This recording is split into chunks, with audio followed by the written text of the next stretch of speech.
And good evening and welcome to week number 5 of the East County Sports Report with Dave Dickens. I'm Ramon Scott. Dave, got just a short show here. We're going to preview our high school football games from around the East County this weekend, but we don't have too many. This is a big bye week here, so maybe we can celebrate some of the games last week. We'll just preview our games, and that's what we got going on here. We only got half of a card this week, but that's all right. Let's get a breather and get ready for the league season here coming up. But got a few games to talk about this week, and of course, some great games last week heading into this weekend's action.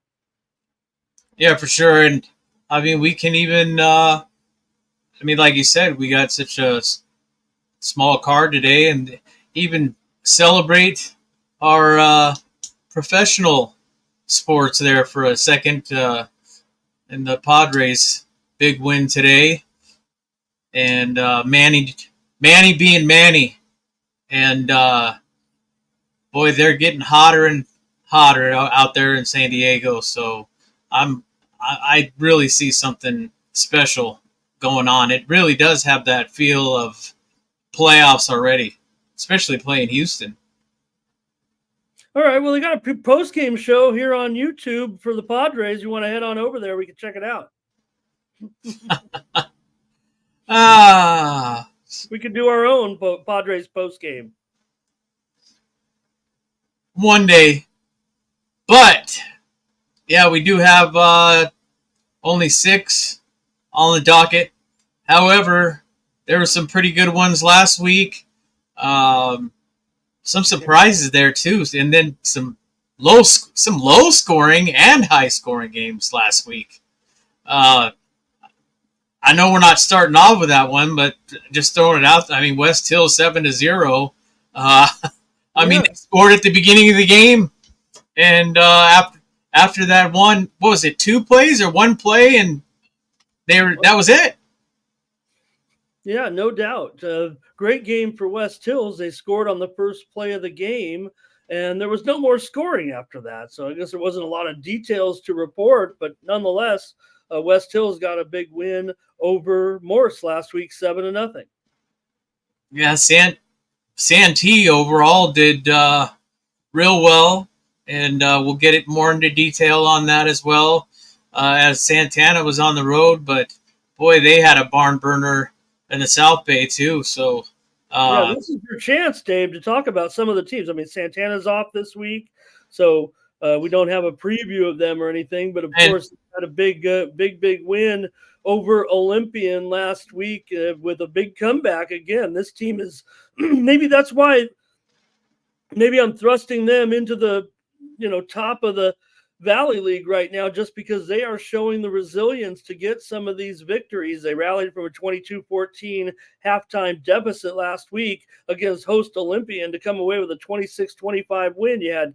We had member Caden Hallman on the show with Grant Johnson, who booted a pair of field goals in that one. Also, we had rising sophomore defensive standout Colton Thornton, who had an interception. He had 11 tackles. So the thing I noticed most about the Sultans, Dave, is, they've got a few seniors like Hallman, but they are really a young team right now. So we've said that before about the Sultans, but right now I'm just going to put them slightly ahead of the Wolfpack and the Vaqueros at this point. Like I said, West Hills does have the advantage of the important games at home. Maybe that helps them a little bit as well. And El Cap, they really do need to take a step here and make sure that they get right back on track. It was a tough game for them last week playing on the road against Steel Canyon. We'll talk about momentarily, but right now the Sultans, when you got the way they're playing at this point, I'm just going to make them the slightest of favorites in the Valley League over West Hills and El Cap. I can't agree with you more. I mean, they've been on the show after their wins, so whether they're in their trucks or just walking onto campus, a bus. It didn't matter where they're at, but and they've always obliged us. But the biggest part about it is it's not the same guy every time either. It really is the whole team is clicking, and they're clicking when they need to be. And I think they're just getting better the longer they play with each other. And the coaching that they have right now, it's all clicking. And shoot, this could be a something that's going to be for a couple years to come. It couldn't be just this year. I mean, we'll see what happens in league because then you throw the records out, of course. But the Sultans could be around for a while at the top. Just saying. No, I agree. Well, I will say this. So I think maybe if you look at the strength of schedule so far, maybe Santana has had the slightly softest of the three schedules. Maybe with West Coast, I know Cap maybe's played a little bit of the toughest. It's close, I guess. I didn't look at the numbers on it, but again, you can only beat who you play, and the Sultans have gotten it done in a few spots. Last week that was tough for El Cap against Steel Canyon and West Hills. Right now, we did find out. I saw Hamilton not suited up last game, still in the captain's role. So I have to assume that he's just out due to injury, and that's why we've seen DeAngelis in there at quarterback here of late, I would think. And they still were able to get that win. A little bit of a trick play there that they ran to get that touchdown. So I want to say hello and welcome to my storehouse, Dean. Well, maybe he's come to the wrong place here. Maybe he got lost trying to find someone to preview his game. We'd love to preview more games, but he does like the matchup this week with top undefeated teams here, Army Navy and Calipatria. I'd say Army Navy they're probably my fastest riser here at this point out of the undefeateds. Calipatria hasn't quite made it yet into my top 40, but I think I might have had them 41st or so. And Army Navy is in my top 40 right now. I think I have them about 30th or so, 31st. So I'm probably going to go with Army Navy here over Calipatria. But thank you, my storehouse Dean.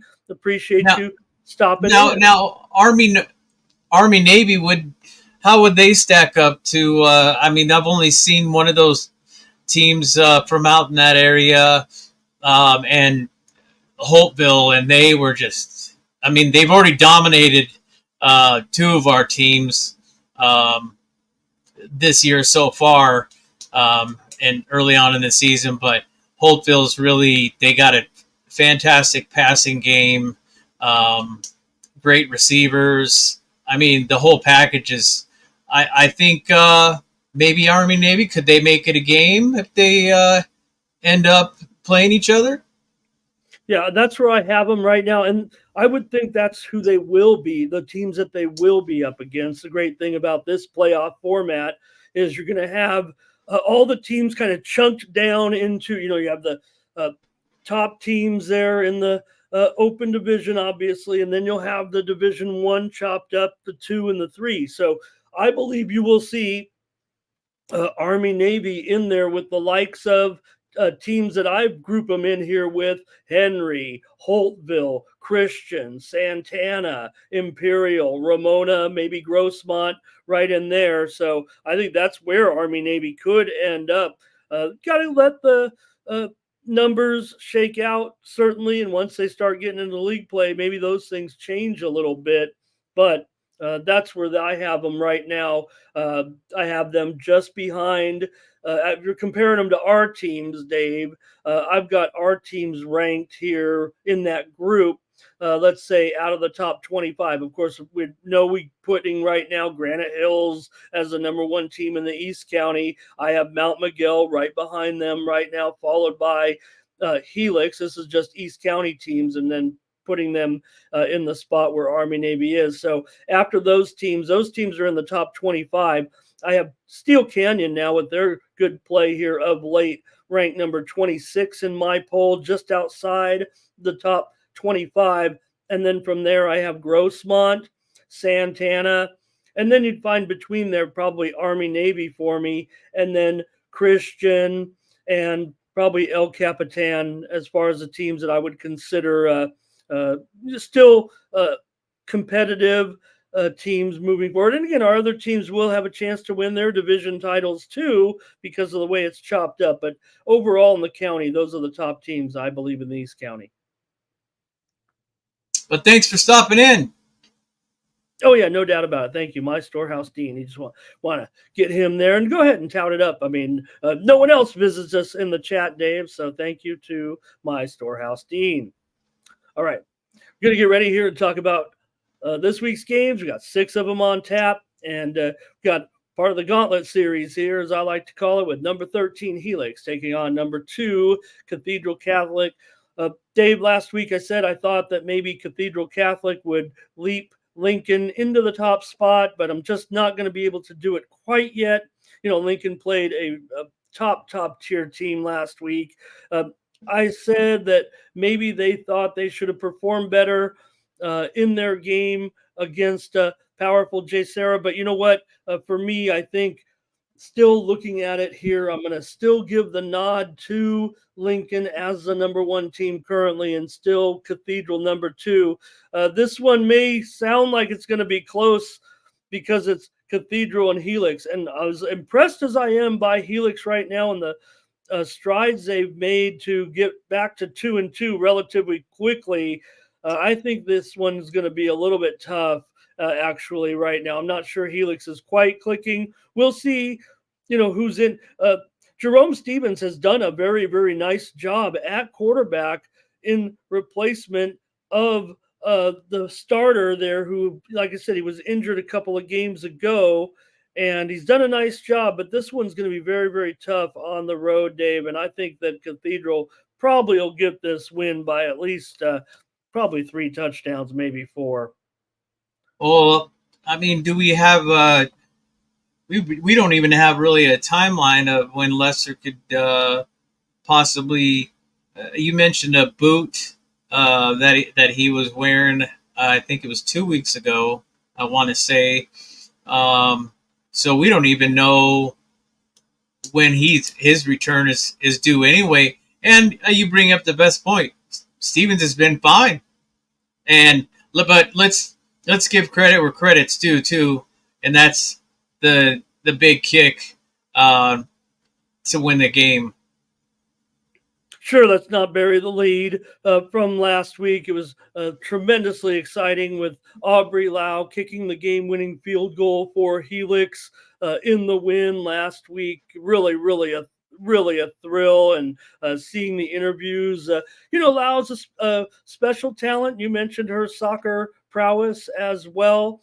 She also fought congenital heart disease as a toddler and had several surgeries to correct her heart when she was young. So she's overcome that as well, and really was awesome for her to kick the game-winning field goal basically over Madison last week in the 23-20 victory. Pablo Jackson, though, had a big game in that one. Dave, he had a 75-yard run for Helix to make it 14-7 in the second quarter. They also had a 52-yard pass play to our man Harlem Harris, Dave, a big pass play to Harris for a touchdown. However, Madison tied the game late and left 3:49 on the clock for Helix, but they were able to come down, get in position. They actually tied the game on a field goal, and it was homecoming as well, Dave. So Lau got Evelyn Simsuanko was the homecoming queen, but it was Aubrey Lau who got the final admiration of the crowd at the finish with her game-winning field goal. She estimates her range, Dave, to be from 42 yards in, so she could have made it, she feels, if it was a little bit longer, but it didn't matter. She booted that game winner for the 23-20 victory. Also want to mention, Dave, in that game, we talked about Jeremy Davis just a little bit. He really was the defensive star of the game. He had 10 tackles, including 6 solo tackles and a sack. Davis spent 6 months last year at Rady Children's Hospital, in the hospital for 6 months, fighting leukemia, and he was the leading tackler against Madison High School with 10 tackles. And boy, you got to say, I mean, take your hat off to Helix. Both of them having some serious health issues before, but really heroes of the game on two sides of the ball. And I did notice too that the last time that a female kicker kicked one in to win was back in 1997, and our own Jason Bott from back in the Cal days wrote that story and got to see that phenomenal kick, and reminded me of a lot of the old days of Coach Sutton at West Hills. I attended there one year myself, and it boy, for him to question himself like that and have to go, and instead of going with the nervous senior that he went with the younger one, that I'm going to go out there, I'm going to kick it, and it's going to go through. I actually covered the first female player in the Grossmont Conference to kind of make her way onto a team, and that would be Karen Davis of Helix High School. And then you mentioned Andy Wharton having the game-winning field goal for West Hills in that game in '89, and then of course I can't leave out the Huff sisters of Grossmont. They were also excellent kickers. So that those were a little more recently, actually, but for Lau to make this game-winning kick, we just wanted to make it clear that it wasn't the first time that a female has kicked the game-winning field goal in a Grossmont Conference game, but obviously we're talking about 35 years later. That's pretty awesome. And I happen to remember, actually, you brought up the Huff sister. I one of them I could clearly, I know was number 14, and I do remember being at a Grossmont game at the Hilder Stadium, and they did end up kicking one extra point, and boy, she just ripped it right through. I mean, just like a true pro. But it's just nice to hear stories like that, and then especially with the two Helix, with the leukemia and the heart issues, and then coming out on top like that. And I remember we talked about it last week. We didn't talk about it on the show, I don't think, but we did mention Davis off the air, and what he had done and how he had made it back into practice and such. So big win for Helix. Cathedral, now is that, do we call them the real Cathedral again? Are the Dons back? Are they going to get back up to the top and stay up there and start be the wrecking crew throughout the playoffs and knocking people down? Oh, for sure. They've got a Division I quarterback in there. They pretty much are back right now.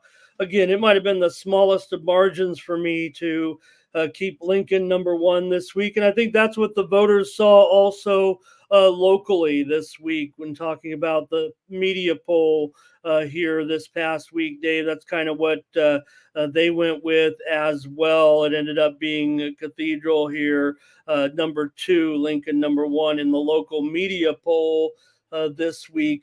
The local media had it Lincoln, Cathedral, Granite Hills third, San Marcos fourth, Mission Hills fifth, La Costa Canyon sixth, Carlsbad seven, Mount McGill eight, El Camino number nine, and Rancho Bernardo number 10. Meanwhile, I had it Lincoln number one, Cathedral number two. I have San Marcos number three with their top quarterback to me, it looks like, in Makalele. And also I have Granite Hills number four. I have Mount McGill higher than the media polls for sure right now. Their schedule does not match up with these other teams. I'm going strictly by the eye test. And as the games have gotten a little tougher, it's harder to kind of give Mount McGill still the nod in the top five, but I'm going to leave them there right now and figure, I'm pretty impressed, especially by the continued growth of their offensive line. To me, that's been kind of one of the big things that I've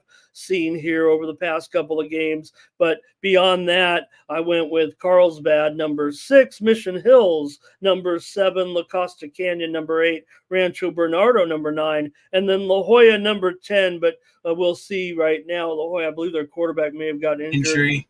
last game. So we're just looking at it overall, and then Helix I have outside the top 10 right now at number 13, and that's pretty much where the media poll had him as well. Tough one for the Scotties. I'm sure it's a tough one for you to have, and it's not something that you see all the time with Helix being out of the top 10, or even out of the top 5, typically in the last couple of decades. They've had a couple of slow starts here recently, and still ended up with pretty solid record. But I think this time around, if they're not up to par right now with Granite Hills, looks certainly like they're going to be a notch short. Anything's possible, I guess, with a Helix team going to continue to develop. But their big game, it'll be maybe with Mount Miguel to see kind of who maybe gets up in that higher seed in Division One. It sounds like to me out of the Grossmont Conference teams, Helix would have to almost win out even after this game. Figure if they do lose, and I've got Cathedral here, like I said, by probably 3 touchdowns in this one. Again, just not even with. I think Jeremy Stevens has been fine out there now. Granted, Lee Norman Lester looks like a quarterback with a little more agility to scramble out of the pocket, but the thing about Stevens, he is looking pretty accurate in his throws. At first, I had some concerns, but definitely hit a nice one. The deep ball to Harris was a big play. So I just think right now, though, Helix, if they drop this one, fall to 2-3, they're going to be an underdog against Granite Hills. Certainly, they'll be favored against every other team. And the Mount Miguel game may end up being just kind of a toss-up here at this point. Just see where the two former rivals stand here. I'll say former rivals because Mount Miguel hasn't been up to par with Helix in a number of years. But I would say if they played tomorrow on a neutral field, I wouldn't know who to pick. Well, I mean, what do you have to say about? We know about the quarterback. They got a great running game as well. As far as Cathedral Catholics. Yeah, they're just the same type of cathedral here. They've got multiple layers. It feels like at this point, mostly relying on their top-notch quarterback here, really a Division One prospect. So I would think right now for Cathedral, they're going to be just fine here in this game and moving forward. I say they are back, and I expect them to beat Helix here. It'd be a big upset. The computers here basically have Cathedral by about the same thing. 3 or 4 touchdowns. I'm gonna have to. I don't like going with the computers, but I'm gonna probably say the way it's been going so far in just 4 games doesn't get any easier for them either. So I'm gonna say at least 3 touchdowns as well for the Dons. Yeah, got to take the Dons. And that, again, just 6 games this week. So a little bit light on the schedule here. Cathedral is coming off a loss, their first loss of the season, but it was to another, just like I talked about Lincoln losing to J. Sarah, and J. Sarah is a power. They're the 4th-ranked team in the state. Cathedral played St. Ignatius of San Francisco. I think they were probably, they lost 16-14 in that game. So there is a little bit that was down. They had been winning every other game by 2, 3, 4 touchdowns. And I thought maybe they would beat this St. Ignatius team. So that's probably why I couldn't, you can't lift them up past Lincoln if they lost last week. So I still have them number 1 and number 2, even though, Granite Hills, we won't talk about them in a preview this week, but they rolled Eastlake last week 49-16, Dave.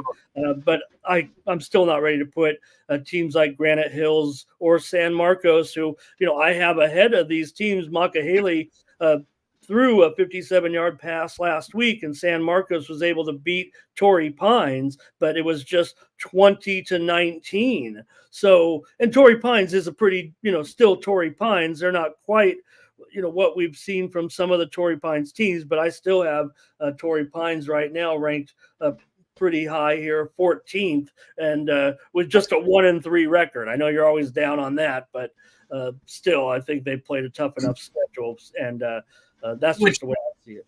Which is the same thing. I think you're the same canvas you're painting about the Granite Hills Eagles is they didn't exactly play the same East Lake team of the past.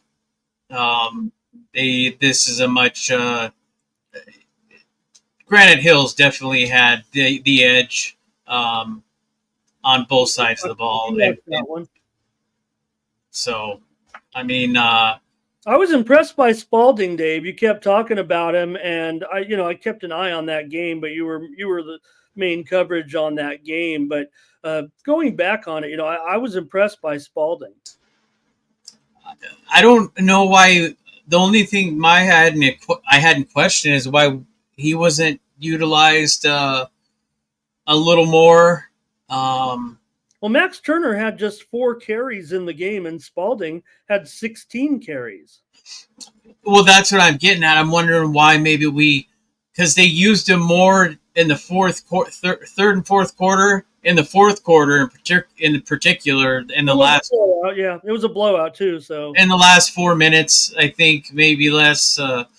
But yeah, I was impressed too because I mean it was 8 yards here, 10 yards here. There's another 6 from spot. So hopefully, who knows? That could be a 2-headed horse.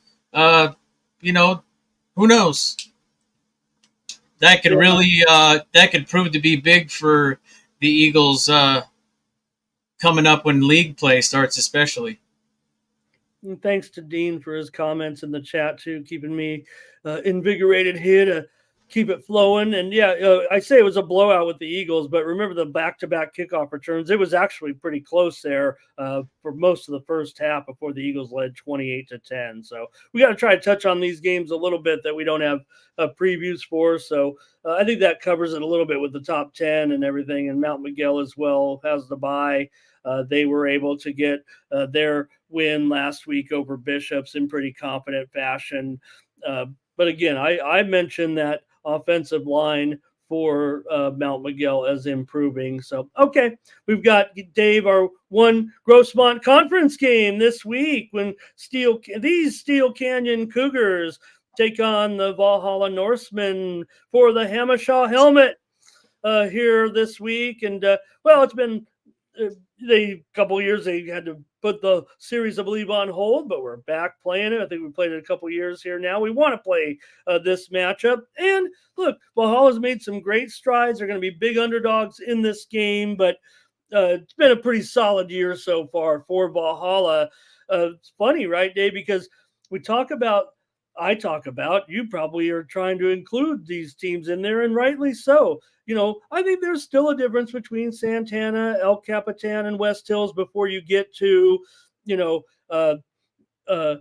Valhalla and Monte Vista, or Monte Vista and Valhalla, if you want to interchange those two. But Valhalla and Monte Vista have been made big enough strides that you could see, I'm sure, those two teams winning one of those 3 games against those opponents later this season. I didn't look to see who they play, for example, at home, but you got to give Valhalla and Monte Vista a chance to wreck things a little bit, maybe stun one of those teams. Those teams better not overlook Valhalla and Monte Vista this year, and I'm talking about those 3 favored teams right now, because Valhalla and Monte Vista have made significant improvements this season. Well, when we get to Monte Vista, I gotta say it's just. Yeah, you want to talk about them during this segment, Dave? They don't play this week, so. Well, I think it's just another Hamamoto team, another Hamamoto system. Is it, or is it the players that are buying into the system? And as we've said, even on and off air, we got our own correspondent in Kasim, and we kept talking about that great block, and just the running game is still alive in Spring Valley. I mean, it just goes to show you just keep pounding the ball, um, and then we heard otherwise that in practice, however, they're running routes, different routes as well. But I guess when comes game time, with the success that Coach Yamamoto has had uh, for so many years, even before he got to Monte Vista, why are you going to fix it? Well, you mentioned it to me, Dave, because I always think of that running game. And yeah, I know we're touching on Monte Vista here again. We'll talk about Valhalla. We got to kind of wrap up last week. We didn't get a chance to come back on the air this week and talk about some of the numbers that did come out after the game. But Alex Villanueva, the Monarchs senior star, probably the most overlooked running back in the county. He had over 200 yards and 4 touchdowns in the game. He had a 30-yard run to give Monte Vista a 6-0 lead. He had a 9-yard touchdown. He had 3 touchdowns, I believe, on the night. But you mentioned Derek Taylor, who was taking over at quarterback last week because of injury. And he was the one actually that threw the 28-yard pass to Rashawn Florence with 16 seconds left to give them the come from behind victory over Coastal Academy. So you kind of brought it to my attention that, Taylor, remember we had them on right after that game on Thursday night, and Derek said he was expecting, possibly to be in there and play in the game because of injury. And he proved to be ready. He looked confident. He sounded confident when we interviewed him. And he looked confident on that pass, quite frankly, in a clutch moment because they left only a minute 23 on the clock for Monte Vista. And if I'm a Monarchs, I got to be real. If I'm sitting there, it's one thing to have a passing offense with a minute 20 left on the clock and down 1 score, needing a touchdown. If you're Monte Vista, that's a little more daunting to try to get down the field, whether it be 80 yards, 60 yards, or whatever, because you got to run the ball. But it was our man, Derek Taylor, who we had on the show, that threw the touchdown pass to really give Monte Vista the thrilling win last week. So, and you never know, we might there, even with the injury and Bean comes back, you might even see some new plays from his playbook, and it'll still be pounding the ball, but maybe we'll do some switcheroos at quarterback, some wildcat stuff, and I don't know. Sounds like you got it. Do you know? Sounds like you're part of the coaching staff. I, I'm just saying, watch out for those Monarchs. They everybody always leaves them for dead year in and year out, and well, shame on everyone. They're they're such a small program, and they don't have a lot of kids. They have to go 2 ways, maybe even 3 sometimes on the special teams as well for kick returns. So, but anyway, like we were saying, we get to dust off the Hamishaw helmet, which I was going to ask. When did the Hamishaw helmet go into? Maybe you know this one. I wish you send me these questions before the game, before the show, Dave. I can match you with the exact answer. But anyhow, it's been quite a few years since these two have matched up. No, I believe. Let me see. Is that right? I thought they just resumed the series here recently after a few years that they did not play. In fact, if I look at it right now, then let's see. Oh man. Okay, you are correct, sir. Oh no, last year 26-12, Steel Canyon got the win at home. And it was the years before that they did not play. So they resumed the series last year, and the final was 26-12. So okay, in this one this time around, I got to think Steel Canyon still is going to put a pretty big they're going to win this game, Dave. I'm going to say in the neighborhood of maybe I could cut it down to 35-14. It might be 42-14. It feels like here. The computers actually have it a little bit bigger than that, but I'm going to give Valhalla a chance here to close the margin just a little bit. Been really impressed by them so far, especially quarterback Jackson Newman. I think he's totally been overlooked. I know Gavin Kaha, I talk about him as the most overlooked quarterback, I think, not only in the East County, but maybe in the county overall. I mean, he's really got some nice numbers here right now. And of course, they have John Weaver doing the job at running back. But Kaha has been kind of a big surprise. They have, of course, Nico Yara has done a great job, and this defense has done a good job so far as well with guys like Noah Ramirez here. So I still think Steel Canyon gets this one. And again, I'll say I'll 35-14 might be on the conservative side. 42-14 might be a little bit more realistic. The computers have it a little bit bigger. But again, Jackson Newman has been sharp.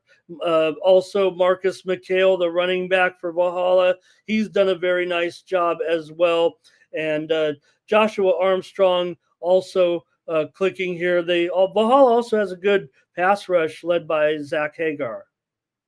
Well, that's what I was thinking myself, was that they do have a great running game, and who knows, Gaha gets a little too much pressure.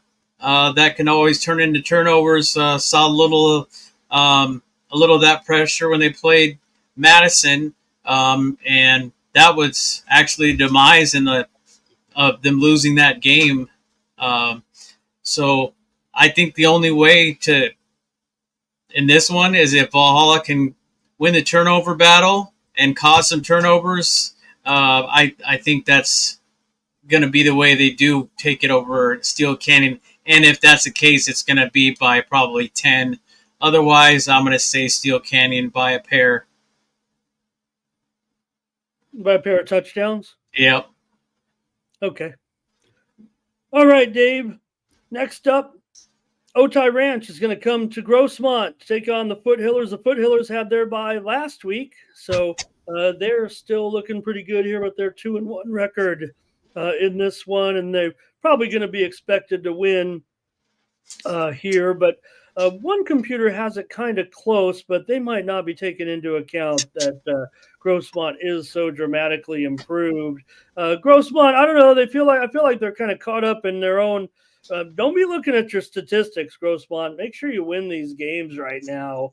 I know they're enamored because they've got all those great numbers here so far. And I'm not saying that we didn't expect them to be this type of team. I think we knew that just seeing what we have here with Coach Lawrence right now, that they would continue to develop offensively. And I think they will put up big numbers, but they're going to run into some big games in the Grossmont Hills League, so they can get a win here for sure, Dave.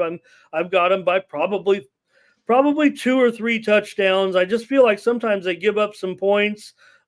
Maybe they have that defense on the field a little bit too long, or whatever the case may be. But they're going to win. I have them to win this game. Probably by 2 touchdowns. Maybe they can get it by 3 touchdowns, somewhere in the range of 35-14, maybe even higher. Maybe they can get to 6 touchdowns or more here against Otay. Well, when you have Tommy, being as accurate as he is, and you have so many targets to throw to, I mean, I can see why Coach Lawrence goes with the pass so often, and he works in the pocket. He's fine with his legs. Either way, definitely a great passing game. But like you said, let's kind of pad the stats once we get into league and we're knocking off some of the big boys. But I definitely the defense needs not be forgotten either. Although they did give up quite a few points at the 2 games prior, I think, to some teams that weren't exactly stellar. So I'm going to probably say since it's at home, they had the bye. The bye can go either way. But I'm definitely going to say with their fans too, and the senior of the Lawrences up in the booth rallying the fans. I'm definitely going to go with the Hillers by 2 touchdowns. Yeah, we'll slight these defenders and they can get better here, but just going to be in the Grossmont Hills League. Going to be tough when you're facing the likes of Helix and Granite Hills and Mount Miguel. Not necessarily in that order. I'm just rolling off the teams off the tip of my tongue, but those will be, a bit of awakening here. And they have the offense to stun. I think maybe, hey, could this be the year? Could this be the year, Dave, that gun comes off the wall at the Helix Library? Okay, Gabe Weichelt, he's been hot this year on defense. Drew Sassana also, and Max Tufugafale. I said it. And they've been pretty good, but they get stuck on the field quite a bit. So for this offense, though, Dave, we know how hot they've been. You mentioned Tommy Donovan and all his numbers. That's all I see from Grossmont. Look at our numbers. But again, this game notwithstanding, they'll have some tough games coming up. But, you love those guys, Dave. I'm talking about Noah Walker. He's averaging nearly 10 receptions a game. Parker Vanderberg. Those two guys have put up 14 touchdowns between them already. So, all right. Next up,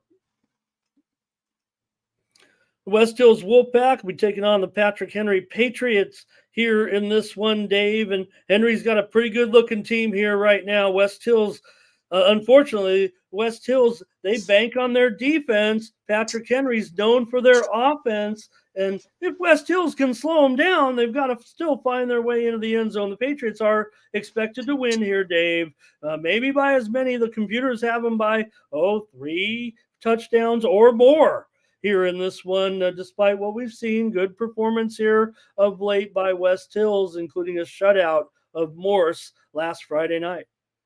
I was almost thinking you might say it would be one of our games of the week, but it is, quite frankly. But that's just because we got so few. I guess it's a way to look at it. But West Hills coming off. I mean, you only see the 7 points they put up, but with the injury and having their phenomenal quarterback on sideline, and that for them to put up a goose egg or hold the goose egg for their opponent throughout the whole game, and just 2 or 3 plays from the offense.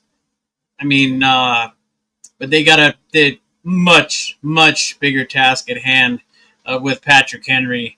And we saw what they did when they went to play the Hillers and almost broke some records. A record that the Hillers definitely didn't want broken, by the way. But lots of offense. Lots and lots of offense from the Patrick Henry Patriots. I think West Hills, I'd really like to have Hamilton on the field because I think that would ensure a lot more points against Henry's defense that could keep them in the game. And then I don't think West Hills is going to allow those kind of points after seeing what they did last week against Vista. So it very well could turn out to be, a 10, 14-point game. But then it could also get out of hand real quick if West Hill doesn't hold up their end on the defensive side. But let's get them off the field quickly, even if we have to run the rock a little more than we like to. Let's do so, and let's give that defense a breather. And then I want to say West Hills, but after seeing what Henry did to the Foothillers, if West Hills was at home, I might say it's a little closer. But I'm going to take the Patrick Henry Patriots by 14. Yeah, good point. Yeah, scored 77 points in that season opener against Grossmont. They also played a tough Mount Carmel team who's been a rising team. They lost only 35-34 to the Sun Devils, who've been moving up, and then they shut out Montgomery 45-0. Beat Mission Bay last week 24-13. So that was only 24 points. So West Hills, if they could bring that defense, I think they can keep it down here. And I'm going to say it's I'll call 28-14, maybe be on the conservative side for me. Maybe they can get up there and make it a 3-touchdown game, but I'll just call it 2 touchdowns here. I expect West Hills to, be solid defensively here. I just think with Ruiz, with Damian Carmichael, and such, and Capoletti at running back, Henry looking pretty good. I have right now Henry, Dave, about 30th or so, 31st maybe in the county. West Hills right now, it doesn't quite make my top 40 that I have listed. They're just outside of that right now, trailing the likes of still. I have them at 2-2, and I still have them just a touch behind El Cap, actually. But El Cap, they will have those games at home, remember. So El Cap, Mira Mesa, East Lake, Escondido, West Hills, right in there with those teams. So I think Patrick Henry will win this one, but this would be a great upset and wake up everybody in West Santee if West Hills could get the win. Okay. Well, we just talked about El Capitan. They're going to be on the road here against Montgomery in a game that they should be able to handle. Montgomery's a little bit tricky. They might actually be a bit underrated here, maybe by the computers. Most of the computers have it about a 2 or 3 touchdown game for El Capitan. Just seems like El Capitan, they keep shooting themselves in the foot. Now they're on the road, and it has me a little bit concerned. They are expected to win this game over Montgomery. Montgomery's played pretty tough so far this season, maybe a little bit above expectations. You look at so far the results so far for the Aztecs. They won last week at Hoover 32-20 in a game, quite frankly, they should win. But listen, they lost to Patrick Henry 35-0 on the road. They did beat Escondido Charter, but they lost to hot San Diego team, San Diego Cavers, 20-2 in the season opener. So El Capitan should win this game, and I've got to think they'll win it by at least a touchdown or more. Yeah, I mean, maybe going on the road will help them out a little bit. I mean, just the small things with the turnovers. I mean, balls bouncing off of helmets. I mean, just like a rain cloud that's been over them in the last 3 games. And looking at them, and I said that last week and the week before that, if they could even show up half as good as they played against Mira Mesa in that first game at home, they could definitely do some damage against these Aztecs on their own field. And I'm sure that Coach Berner and Coach McDade have got a good game plan, and I think they probably got them coached up that the losses are they're done, and we cannot take another loss, even though it is still not league at this point. But these games are starting to matter, and losing 4 of them, I'd hate to see something like that happen, because it's going to be a real tough road through league with a record like that. And then when it comes to playoff time, it's going to be hard to get in there. With that being said, I am hopeful that the El Capitan Vaqueros clean up the turnovers, and that is really all they need to do. And I mean, the quarterback has been hitting some of his receivers, some drop balls. I'm sure they even ran drills this week to make sure that they hold on to the football.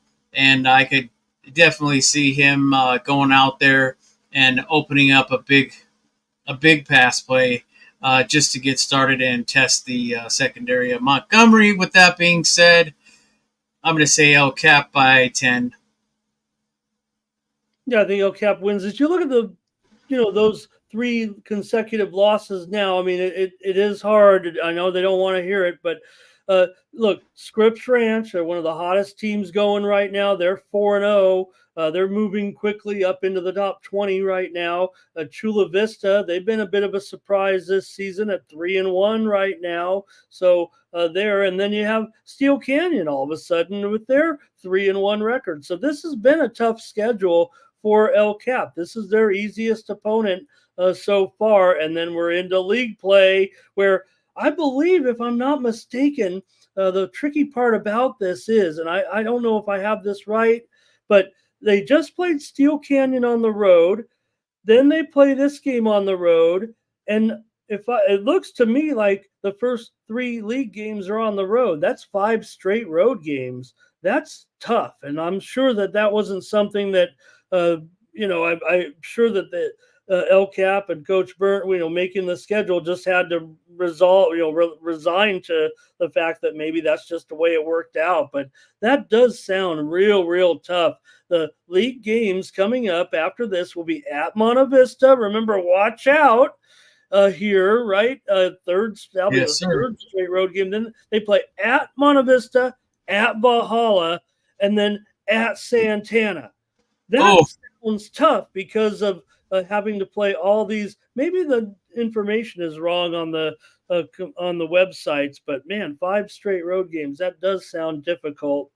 And they can get a win here. This would be much needed to break that up a little bit. But again, I think the home field for Montgomery, they've played a little bit better here this season of late, looking at their schedules we just mentioned. So, okay, I'll take El Cap. Okay, Dave, we got a long-standing series here. These two teams have met quite a bit over the years, and maybe, just maybe, this is the chance. It does feel like, while maybe heading into the season, I was thinking that the Braves would win this game. Now it's going to be a toss-up here, Dave, for sure. One computer's got a. I don't even think the computers know. I'm showing one computer with the Braves by 2 touchdowns. The other computer's got the Chieftains by 2 touchdowns. So maybe it's a toss up here. It does feel like the Braves need this to be the game that they can, if they can try to get a win here, this would be the one, obviously. But uh, right now, it's not going to be easy even against the Claremont Chieftains. well, just chewing the fat with one of the old coaches. Well, not old coaches, because I think last year was his last year, but Coach Cliff, uh, he was saying, it's new coach, young team. I mean, it's gonna be a little bit of an uphill battle, especially in this first year. But I mean, then you go into league play, and then you look at how some of these other teams that are supposed to be winning all these other games, they have an outside shot of, I mean, at least being 500, possibly. And it starts right here with Claremont. And I think the last time I saw them play Claremont, Paris was the head coach of the Braves back in 2017 against the Chieftains. Actually, it actually had been no, it was his. It was supposed to be his last game, but he had. I think the principal Williams had taken over um, at that game against the Chieftains, and it was at home against the Braves, where they were pretty tight with the coach, and so they actually beat the Chieftains in 17. Mm. So big. They do have a big history, and I really looking at some of it here. Claremont's not ever dominated the Braves, no matter what, when they're at their best or if they were down a little bit. So, it's on the road, but I'd like to say I want to see the Braves get their first win. And if they're going to get their first win, it's going to be against the Chieftains. So I'm going to go. I'm going to say the Braves are just tired of losing. They've lost 4 games in a row, and they want to get in the end zone, and they're going to do it against the Chieftains, and I'm going to call the Braves by 3. All right, I'll go with the Chieftains here in this one. I guess I can look at common opponent here. Both have played a Classical Academy this season. The Braves lost at Classical Academy 50-0. Meanwhile, Claremont lost. They were at home. They lost 26-14 to Classical Academy. So I'm going to say that Claremont will edge the Braves here in this one. I'm just kind of going to base it on that right now. It's obviously been very, very difficult so far for the Braves. As we know, they have not scored any points yet in 4 games this season. So like to see him get in the end zone here, build some confidence. Claremont, they did get their one win was over San Ysidro. So I thought that was pretty impressive, actually. 24-20. They lost against a good Sweetwater team, 31-0, and they lost to University City, 63-12. So those are good teams, and Classical's not too bad either. So I'm going to take the Chieftains here to beat the Braves.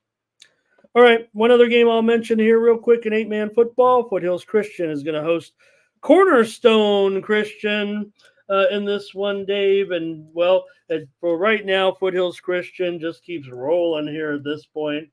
Yeah, they had one tough game. They played a pretty tough schedule, actually, here. But this is a team they should beat. Cornerstone Christian Academy here. I think they're from Vegas here, so I'll take Foothills Christian to win this one, probably by about 3 or 4 touchdowns. And actually, Foothills Christian, I think I have their record wrong there. They're actually 3-1. Okay, Dave, good show. I think that's going to do it here for us. Unless, what do you got? Anything? What are you looking forward to? I'd say the biggest game in the docket is probably going to be the West Hills Wolfpack. If they can pull that one off, All right. That's going to be pretty big. And other than that, got a couple of the big guys with buys this week to rest up for league play, which we had to stretch it out there, Dave. We did a lot of talking for just 6 games. We had to get it to an hour. There you go. Well, we promised you an hour. We give you an hour. Hey, and you mentioned, or I mentioned at the beginning, and I'm upset I didn't get to see it live, but Padres avenging their heartbreaker last night in 10 innings and doing it Manny style. And with that, I wanted to thank our sponsors, Granite Mortgage and Lakeside Equipment, our friends over there. And for Ramon Scott, I'm Dave Dickens, and we will see you Friday for the East County Sports post-game show. Thank you for joining us.